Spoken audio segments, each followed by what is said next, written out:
નમસ્કાર. દિવસભરના તાજા સમાચારોમાં તમારું સ્વાગત છે. તમારી સાથે હું છું પિનલગીરી ગોસ્વામી. સમાચારો વિસ્તારથી જાણીએ એ પહેલા મહત્વના સમાચારો ઉપર એક નજર. મિત્રો, અમેરિકન ગાયિકાએ ગાયું છે જણ ગણ મન. ચીની એરબેઝ ઉપર પાકિસ્તાની વિમાનો જોવા મળ્યા. હવે આધાર અપડેટ થશે મિત્રો ઘરે બેઠા. ત્યારે આગળ વાત થશે ખેડૂતો માટે મહત્વના સમાચાર સામે આવી રહ્યા છે. હવે હોસ્પિટલમાં પણ ચેન સ્નેચિંગની ઘટના બની છે. વાત છે ભોપાલની.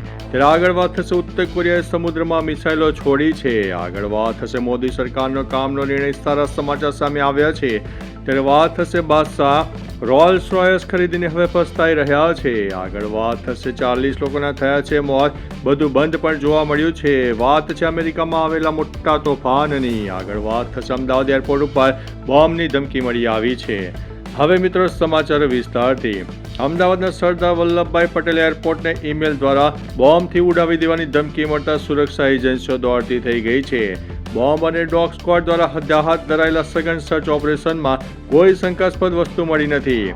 તંત્રએ રાહતનો શ્વાસ લીધો છે, પરંતુ આ ઘટનાની ગંભીરતાથી લઈને અજ્ઞાત શખ્સ સામે ફરિયાદ નોંધાઈ છે. સાયબર ક્રાઇમ ટીમ ટેકનિકલ તપાસ પણ કરી રહી છે.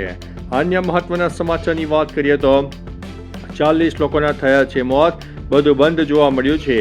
અમેરિકાના દક્ષિણી રાજ્યોમાં ભીષણ ઠંડી અને બરફના તોફાને હાહાકાર મચાવી દીધો છે. થીજી ગયેલા રસ્તાઓ અને વીજ પુરવઠો ઠપ થવાને કારણે અત્યાર સુધીમાં 40થી વધુ લોકોએ જીવ ગુમાવ્યા છે. 8 થી 15 ઇંચ બરફ જામતા શાળાઓ બંધ કરી દેવામાં આવી છે અને લાખો લોકો અંધારામાં રહેવા માટે મજબૂર થઈ ગયા છે.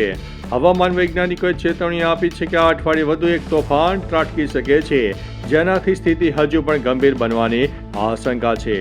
અન્ય મહત્વના સમાચારની વાત કરીએ તો બાદશાહ રોલ્સ રોયસ ખરીદીને હવે પસ્તાઈ રહ્યા છે. રેપર બાદશાહ 12.45 કરોડની Rolls Royce Cullinan series second ખરીદના પ્રથમ ભારતીય મ્યુઝિશિયન બન્યા હતા. આટલી મોટી લક્ઝરી એસયુવી ખરીદ્યા બાદ બાદશાહે કબૂલાત કરી છે કે તેમને આ નિર્ણય પર હવે પસ્તાવો થઈ રહ્યો છે. એક ઇન્ટરવ્યુમાં તેમણે જણાવ્યું છે કે આ કાર ખરીદવાનો ઉત્સાહ માત્ર 10 થી 15 મિનિટ રહ્યો છે અને આ નિર્ણય ઉતાવળ્યો હતો. દુનિયાની સૌથી મોટી એસયુવીમાંથી એકના માલિક બન્યા પછી તેમને લાગે છે કે આ ખુશી લાંબો સમય ટકી શકે નથી. અન્ય મહત્વના સમાચારની વાત કરીએ તો મોદી સરકારનો કામનો નિર્ણય. સારા સમાચાર સામે આવી રહ્યા છે. મોદી સરકારે 10 રૂપિયા, 20 રૂપિયા અને 50 રૂપિયાની નાની નોટોને ચલણ વધારવા માટે નવા એટીએમ શરૂ કરવાની યોજના બનાવી છે. આ મશીનો દ્વારા વપરાશકર્તાઓ 100 અને 500 રૂપિયાની નોટો પણ મેળવી શકશે.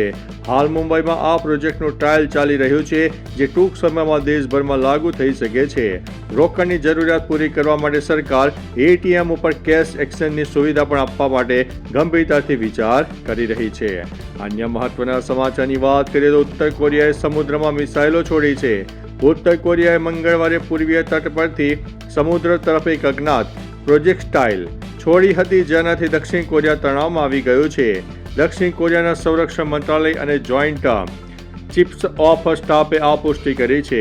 જાપાને પણ 2 સંભવિત બેલિસ્ટિક મિસાઇલ પ્રક્ષેપણની જાણ કરી છે, જે સમુદ્રમાં પડી હતી.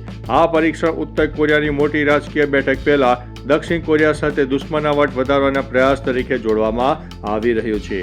અન્ય મહત્વના સમાચારની વાત કરીએ તો હવે હોસ્પિટલમાં પણ ચેન સ્નેચિંગની ઘટનાઓ બની રહી છે. સોશિયલ મીડિયામાં એક વિડીયો વાયરલ થયો છે, જે ભોપાલ એમ્સનો હોવાનું સામે આવ્યું છે. વિડીયોમાં જોઈ શકાય છે કે મહિલા ડોક્ટર જ્યારે લિફ્ટમાં જાય છે, અચાનક એક શખ્સ આવી ચડે છે અને લિફ્ટમાં સવાર થઈ જાય છે. ત્યારબાદ સ્નેચર આ તક જોઈને મહિલાનું ધ્યાન ભટકાવીને ચેન ખેંચીને ફરાર થઈ જાય છે. હવે સવાલ થાય છે કે સ્નેચરની આટલી તાકાત આવી કેવી રીતે? મહિલાઓ હોસ્પિટલમાં પણ અત્યારે સુરક્ષિત નથી. અન્ય મહત્વના સમાચારની વાત કરીએ તો ખેડૂતો માટે મહત્વના સમાચાર. અહેવાલો મુજબ પીએમ કિસાન સન્માન નિધિનો 22મો હપ્તો સરકાર ફેબ્રુઆરી 2026ના અંત સુધીમાં અથવા માર્ચ મહિનામાં ખેડૂતોના ખાતામાં 2000નો હપ્તો જમા કરી શકે છે. જો કે આ લાભ મેળવવા માટે ખેડૂતોએ KYC અને જમીનનું વેરિફિકેશન કરાવવું ફરજિયાત છે. ખેડૂતો હવે ઘેરે બેઠા જ પોતાના ગામની યાદીનું પોતાનું નામ ચેક કરી શકે છે. આ માટે તેમણે સત્તાવાર વેબસાઇટ બેનિફિશિયરી લિસ્ટ વિકલ્પ પસંદ કરવાનો રહેવાનો છે. અન્ય મહત્વના સમાચારની વાત કરીએ તો હવે આધાર અપડેટ થશે ઘરે બેઠા. UIDAI દ્વારા 28 જાન્યુઆરી 2026ના રોજ નવી પ્રાઇવેસી ફર્સ્ટ આધાર એપ્લિકેશનનું ફૂલ વર્ઝન લોન્ચ થઈ જશે. આ એપ્લિકેશન એન્ડ્રોઇડ અને iOS બંને માટે ઉપલબ્ધ રહેશે. નવા એપથી યુઝર્સ ઘરે બેઠા મોબાઈલ નંબર અને સરનામું પણ અપડેટ કરી શકશે. માસ્કિંગ ફીચર દ્વારા માત્ર જરૂરી ઓળખ શેર કરી શકાશે.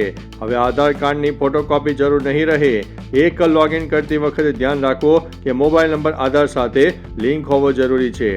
અન્ય મહત્વના સમાચારની વાત કરીએ તો ચીની એરબેઝ ઉપર પાકિસ્તાની વિમાનો. પાકિસ્તાની વાયુસેનાના II-78 રિફ્યુલિંગ વિમાનો ચીનના ચિયુઆન એરબેઝ ઉપર શસ્ત્રો લેવા પહોંચ્યા હોવાનું સામે આવ્યું છે. ભારત તરફથી ઓપરેશન સિંધુ 2.0ના ડરને કારણે પાકિસ્તાની સેના પ્રમુખ અસીમ મુનીર હથિયારો માટે ઉતાવળ કરી રહ્યા છે. મિલિટરી વોચ મેગેઝિનના અહેવાલ મુજબ 19 અને 20 જાન્યુઆરી દરમિયાન અનેક પાકિસ્તાની વિમાનો ચીનમાંથી સપ્લાય થતા દેખાઈ રહ્યા છે. ચીન અત્યારે પાકિસ્તાન માટે શસ્ત્રોનો સૌથી મોટો સપ્લાયર છે. અન્ય મહત્વના સમાચારની વાત કરીએ તો અમેરિકન ગાયિકાએ ગાયું છે જણ મન. 77મા પ્રજાસત્તાક દિવસના અવસર નિમિત્તે અમેરિકન સિંગર મેરી બિલ્બેને ભારત અને PM નરેન્દ્ર મોદીને શુભેચ્છા પાઠવી છે. તેમણે પોતાના મધુર અવાજમાં ભારતનું રાષ્ટ્રગાન જણ ગણ મન ગાઈને તેનો વિડીયો શેર કર્યો છે. મેરી બિલ્બેને ભારતીય સશસ્ત્ર દળો, પોતાના પ્રિય ભારત અને વિશ્વના વધતા ભારતીય સમુદાયને પ્રજાસત્તાક દિવસની શુભકામનાઓ પાઠવી છે. જે વિડીયોને સોશિયલ મીડિયામાં બહુ જ પ્રેમ મળી રહ્યો છે. તો ચાલો મિત્રો, ફરીથી દેશ અને દુનિયાના સુપરફાસ્ટ સમાચાર લઈને મળતા રહીશું. ત્યાં સુધી અમને રજા આપશો. નમસ્તે.